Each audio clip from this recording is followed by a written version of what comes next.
republic for which it stands, one nation, under God, indivisible, with liberty and justice for all.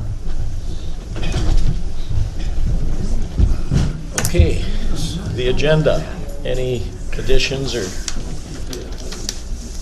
to the agenda? I'll make a motion to approve the agenda. Second that motion. All in favor? Aye. Minutes from the previous meeting. Make a motion to approve the minutes. I'll second. Any questions, comments? All in favor? Aye. Public comment. Craig commented before the meeting to hurry up with this meeting, so he's on record. So, okay, Tess, come forward, please. Looks like I'm in tonight, huh? Yeah, you're the whole show. Well, good evening, Commissioners. Good evening. It's a very brief agenda. And that is, the first item is the Auditor's License Center to amend Renee Wagner's last day of employment with Houston County from Monday, July 24th, 2017 to to August 18th, 2017. And we thank Ms. Wagner for working with the auditor and to extend this date. I understand it helps the department out quite a bit. Did you want to make a comment, Shar? Yeah, she's going to be here through the vacations that are planned, and hopefully by then we'll have someone hired. Just a quick update as far as I talked to somebody up at the state going through this process, and they said there are people throughout the state leaving these jobs because taking early retirement kind of thing. They don't want to deal with the new system. The new system is a huge change. I think in the long run it will be a great change. However, there are so many bugs that have not been worked out of it. It will be a struggle to begin with. But I think once we get those bugs worked out and people are used to it, I think it will be an improvement. Okay. So you would need a motion to approve the extension? To approve the new retirement date. Yeah. Mhm. So moved. Second. Comments? All in favor? Aye. Aye. And we'd like to thank her for her service. And we do, and we did last time, last week. The next item, and she has served the county, I think it's just... 2 years. Pardon me? 2 years. Well, about 2.5. Renee? Yep. Oh, I was thinking, you know what, I had, Okay. thank you. And thank her for her service for the last couple of years. I had her mixed up. Thank you very much, Shar. The next item is, it's up to the board. I know last week you tabled this pending further information. There are some financial information that I believe the assessor and the finance director can go through with you, or it can be taken up during your next session, and that's your call. I just raised that as a point. I guess since Carol went through this, can we have her come up and I'd like that. walk us through this? Or if Cindy needs to Oh, you're getting fancy. accompany? Yeah, I found that in a drawer today. It's kind of nice. So anytime you're calculating salaries, you're kind of, making some assumptions. And in preparing this, I guess probably the first item is that it's showing like an August 1st start date for an appraiser trainee, which at this point in time is probably, a little rushed as compared to what it would actually be. But looking at the top section, there's the 2017 budget, a projection with one appraiser trainee, and then a budget projection with 2 appraiser trainees hired. And there's the 2 columns with payouts and without payouts. And the first column, when someone, of course, retires or resigns, there are payouts based on their contract, and Tom had payouts. So normally, or maybe typically, whichever, if somebody retires and they have payouts, there's generally a time period when someone isn't hired, so the budget covers that amount, and if not, then it comes from fund balance. So a decision that could be made if you were looking at adding the second appraiser would be to take the entire amount of the payouts out of fund balance. So hiring 1 appraiser trainee, if you're taking into consideration the payouts, would leave $11,112 in the budget based on the fact that Tom was at a higher rate than Cindy, and there isn't, and the difference between the appraiser trainee and the appraiser that Cindy was being paid at. So that would be the difference there. If you weren't going to take into consideration the payouts and pay that from fund balance, there would be $42,972. So then moving down and hiring 2 appraisers, if you're taking into consideration making the budget cover those payouts, there would be a $9,000 deficit in hiring 2 appraisers. If the payouts were going to come from fund balance, there would remain a $22,853 excess in the budget. So then in moving... Carol, here, thickness here is getting in my way. Mhm. Why does a 42 go to 22 with 2? Because there's an additional appraiser being hired for August 1st through December, and that would be the cost of it. It would it would put a budget deficit at 9,000. Right. If you wanted to have that department Yeah. cover that, Including including Tom's payouts. the payouts for that department, the one-time payouts.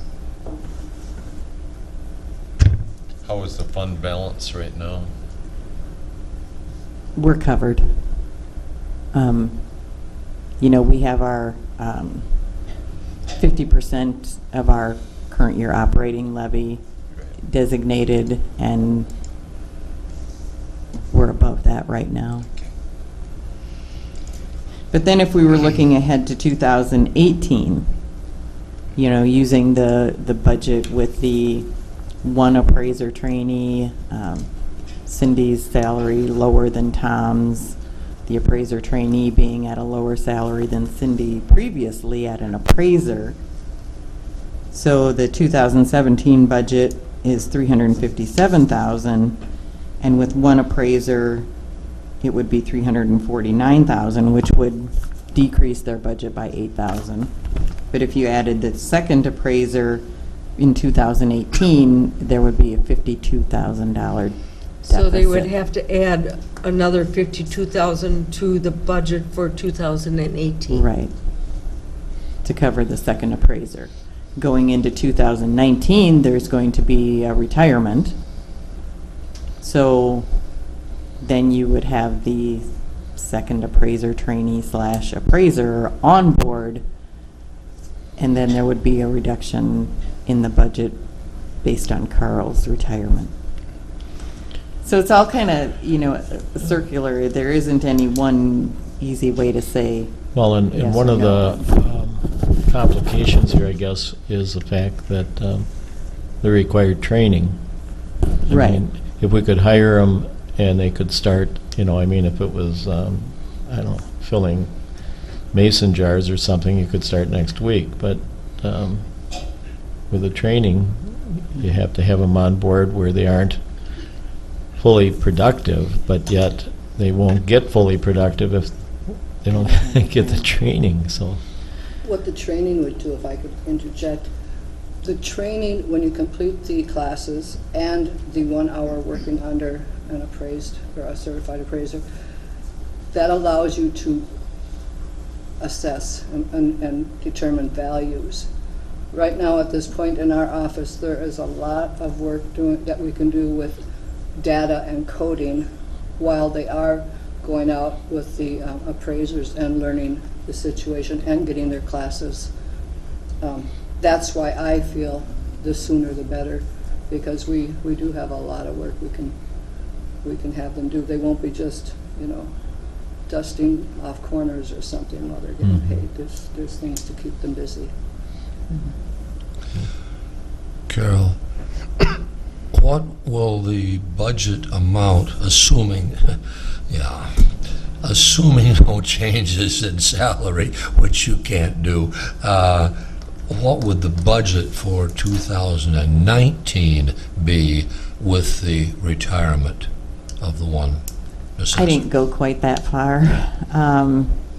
Didn't have time, I know, but I can get that amount out. I can email that I mean, amount out to that you, would be too. less than the 409 that we're looking at here for 2018, I'm assuming. Right. I can add that Carl is at the CMA income qualified. You start off as a trainee, then you become a CMA, then you go to CMA income qualified, then you go to AMA and SAMA. So he is at a higher level than they would be in 19, because I think you have to be 3 years before you can go for that income. Yeah. So barring not having huge COLAs, I would estimate that would be, he would be leaving at a higher salary than the second one would be making. Yeah. I mean, just without throwing numbers, the Yeah. exact numbers. That's fine. Mhm.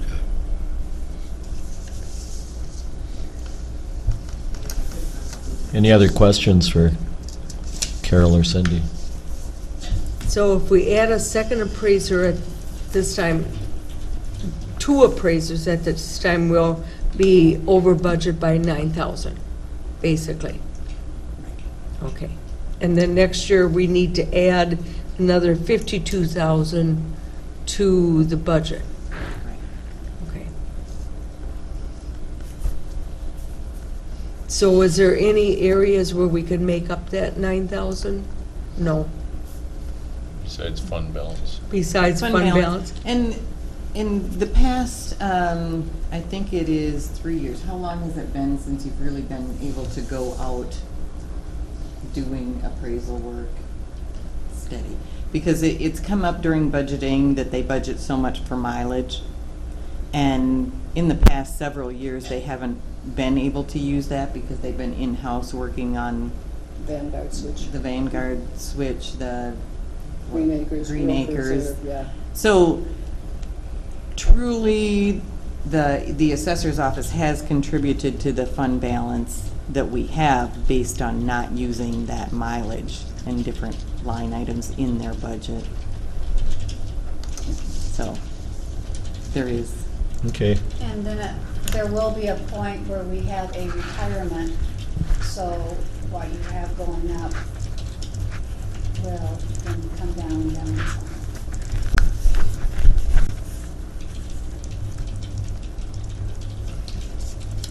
To be fair, payroll, when the retirement comes in 19, should be lower. But when you put in pay off, the accruals, I didn't take that into consideration, and I'd like to stipulate that I did not take that into consideration on my previous comment. Okay. For that year. For that year, yeah, for that payoff.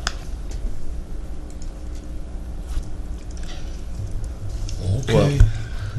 Go ahead, Fred. I've had several conversations with some people about this issue over the last week, and it, as you know, kind of goes against my grain to want to add any staff before budget time.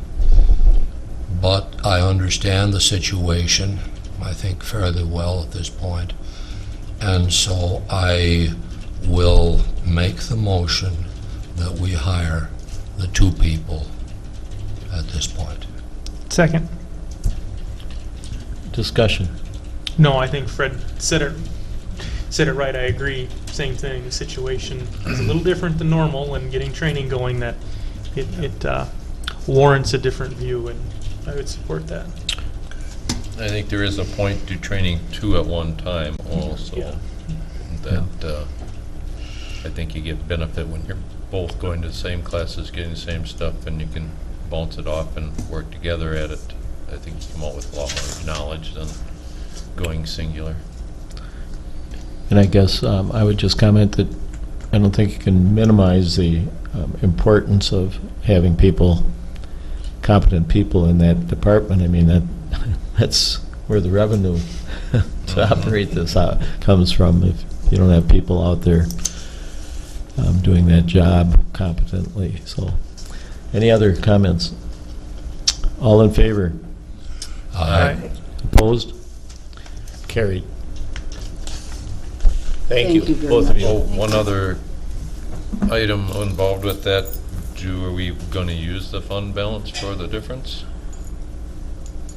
I mean, that, $9,000 will Right. be coming You- out of the right. fund Just balance. wanted- And like I said, I do believe that over the years with them not having been out in the mileage account, that they have contributed that much to Mhm. fund balance. Okay. so. Is that something, do we need to have a formal motion to use that, or is that not, That you can just grab it from there and be done?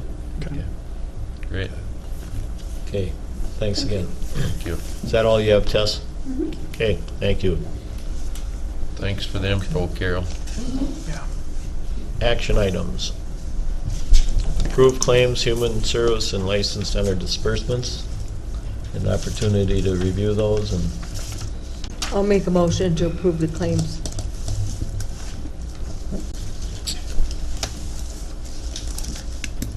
Second? questions, comments? All in favor? Aye. Opposed? Carried. Approve the change in home care exit date to 8/14/17. Had a couple conversations with Mary about this, and you've all got the email. I think it's pretty straightforward why, and And we need to do it. yeah, I think it's just, I'll make a motion to, well, that's actually, oh yeah, it is an action item. I'll make a motion to change the date to 8/14/17 for home care exit date. I might explain maybe for the press, or if, one of the agencies that was taking clients from our client list had a nurse resign, and they're scrambling to hire a nurse. So in the meantime, we need to cover that responsibility rather than let anybody out there hanging without proper care. So, was there a second? Second. Okay. All in favor? Aye. Opposed? Carried. Approve utility easement and authorize signature of Chairperson Miller.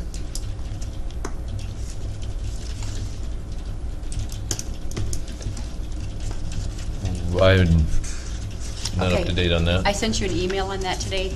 Joe Hamel called me yesterday and said that the city of Spring Grove needs an Oh. easement across our Spring Grove shop area. Yep, I did read that. And, yeah, No, that- Yeah. and the county attorney's looked it over, and he is in approval of it, so Sam let's said it go was ahead and good on approve him. it. Okay.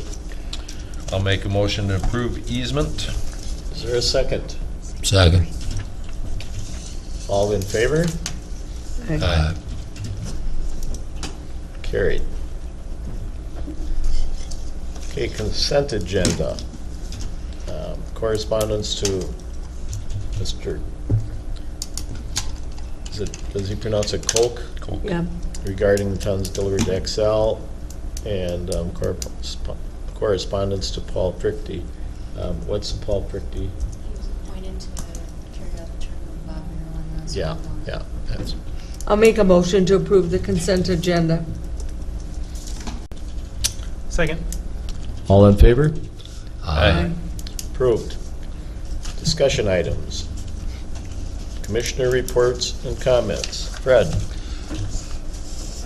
I'll start out with the easy one. I read in something today or yesterday, it's been kind of a wild couple of days, but I did read that the environmental, this is federal, the Environmental Protection Agency and the Corps of Engineers are going to rewrite the water regulations that they proposed in 2015, which means that federal regulation and federal attempts to regulate these places that we've talked about at this board meeting where there's water running maybe once every 4 or 5 years are no longer probably going to be under that federal umbrella. They're trying to take that away. And it looks, from what I read, it looks like it's fairly favorable that that's going to go away. Okay, So then we will no longer have to worry about worry about that that. business with our water management things that we do, which was kind of nice. Yeah, I hope that it works out that I way. do too. Good. Next item is the Fair Board construction project. I was at a meeting Sunday evening on that building project, and at this point, because of the fire regulations involved in a sprinkler system and some other things in a building 350 some feet long and 70 feet wide, that group is now looking seriously at having the existing pavilion stay there, a building to replace the existing cattle barn at the north end of the fairgrounds, right north of the pavilion, having a new building there, a separate new building in the place of where the hog barn is now, and then another new building south of that. Basically, to get away from the fire marshal or the state building code, I'm not sure which, maybe both, a requirement for a certain size building, you have to have a sprinkler system. The decision to go ahead with exploring that was just made on Sunday night, so we have no concept yet what that will do to the cost of the project. I asked that they have the 3 new buildings, I asked that they have those 3 buildings priced separately.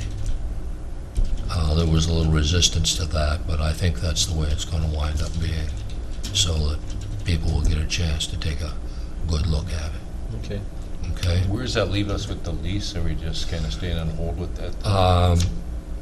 I haven't really gotten any determination. It was the building committee meeting that I was at, not the fair board meeting. And so I don't know where those folks are at as far as the lease is concerned. The only thing that we didn't say, yeah, okay, that's good, to was we kind of left it in their court as to when they wanted the lease to start. Whether they wanted it to start after we've signed it, or whether they wanted to wait until the present lease is up. And I told them that was, as far as I was concerned, that's their choice. We didn't seem to have a set opinion on it, so that's kind of where that is. They're much more concerned at this point with their problem of having to deal with 3 buildings instead of 1, although the square footage will be, the end square footage of the 4 buildings in that row will be almost identical to what the single building was going to be. It will cover more area simply because there has to be a space of 10 feet between buildings. Well, the north end is limited. That's it. That's as far as you can go. So the south end then would theoretically have to be 30 feet further south. And nobody has gone out there with a tape measure and done that yet to find out exactly what the relationship between that and the horse barn would be. The other thing that I found out today was that as far as the city of Caledonia is concerned, okay, I better back up a little bit. The building committee realizes that there's a 10-foot setback from the property line to the building. Okay? However, the city says, well, yes, but if you put a cement slab east of that building, obviously to push manure onto and then load it and haul it away, you probably need some cement out there to do that on. That cement slab has to have that 10-foot setback unless you apply for a variance and unless the variance is approved. Which probably isn't a problem. I mean, most of it's for fire, to be able to get the fire trucks between and stuff, and you can drive over the slab, so I don't think too many people, unless a neighbor doesn't agree, that it's usually a problem. Yeah, that would be the only problem. The neighbor, Mr. Webke, actually wanted to object to that. Why, he could. Council would have to make a decision. Fred, what was it, you said they're looking at 4 buildings? Total. The one building stays there. See, You're the talking about the where the pavilion- show ring is for the, What, pardon me? the building that's staying, you're talking about where the show ring is for the hogs, like that building? with the That's dairy? correct. Okay, so that stays. That's correct. So then they need one for the hog, or the basically for the hogs and then the sheep and the goats, right? And a building to house dairy. Okay. And they also want to have, at least at some point in time, they want to have a building to replace Creek Arena as a show facility. They have other plans for Creek. You mean for the outdoor show arena? No, indoor. Creek Arena is an indoor, The creek is the one for the cows? for the cattle, Okay, yes. okay, yeah. Yes, and they would like to have a cattle show area right up there next to the cattle building rather than down there, and they've got other plans for the Creek Arena. What would they do with the creek arena then? I've been told, and I don't have it written down, and so of course I don't remember. Sure, It was animals sure. of some sort, but I just don't remember what. Sorry. All right. Anything else, Fred? Well, I spent about 3.5 hours in meetings today on the GIS situation, and I learned a whole lot about GIS stuff that I hadn't known before. And Scott knows more about it than I do, so I'm going to let him finish up on it. Okay. Teresa? I had received notice that Chuck Schwartall, who is the regional director for our extension for Southeast Minnesota, turned in his resignation. Because I'm chair of the State Extension Board, I'm now on the search committee to find a new director. So it's pretty major situation, but we'll deal with it. It was retirement time for Chuck. End of September 30th is his last date, and we hope to have somebody in place by that time. All right. Anything else? No? Scott?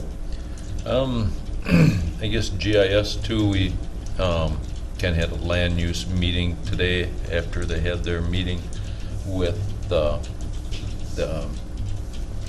Snyder Corp. And just a lot of discussion and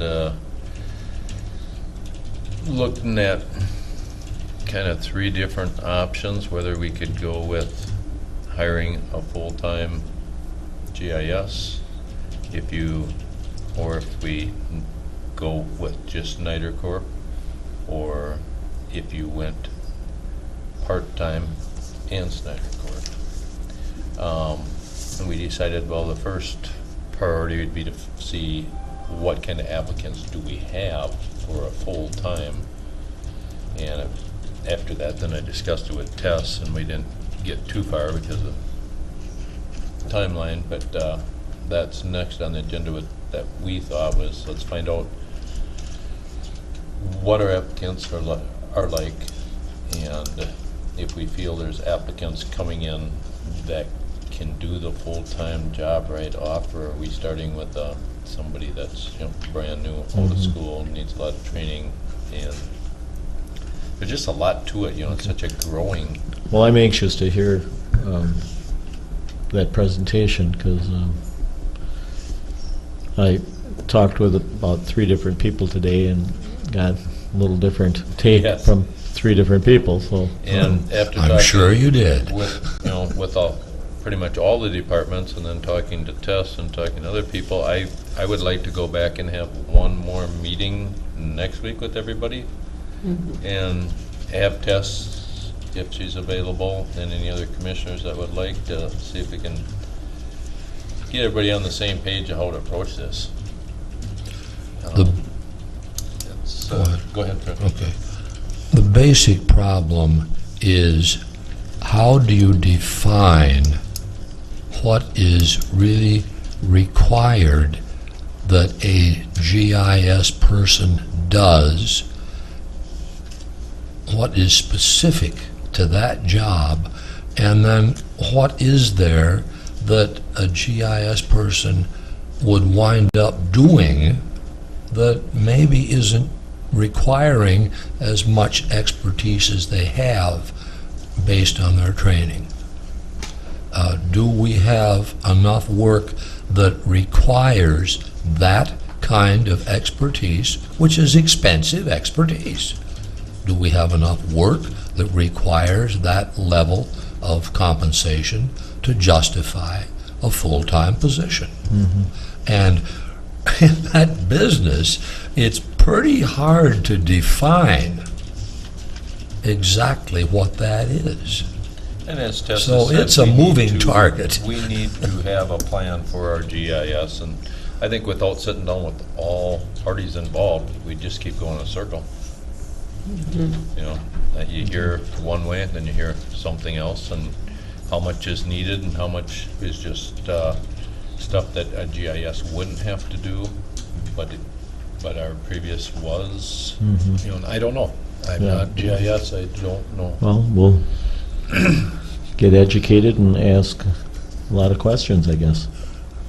So, I would like to see and talk to people again and see if we could set something up for next week again to try to own this out a little farther.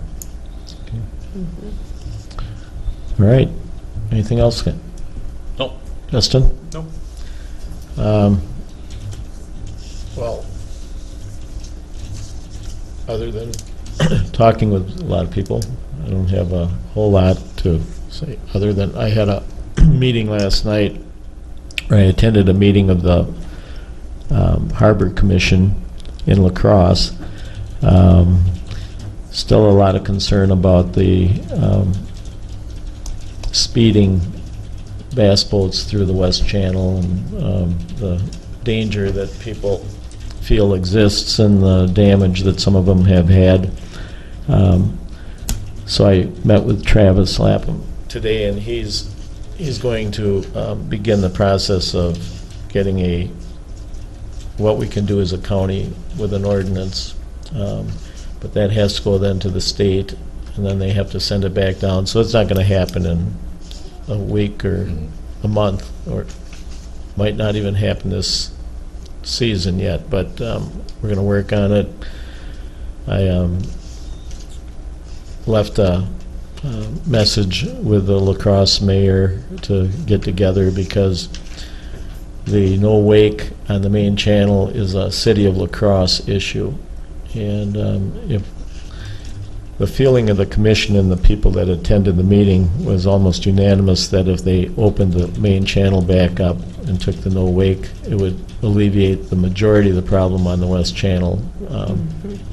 But that, again, they said is a city issue, and they have no jurisdiction, nor do we, to have anything. And we don't know that they've even been asked to review Right, it.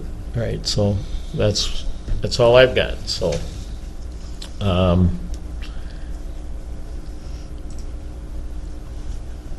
Scheduled date to tour Winnebago structure repair construction site with Dave Walter.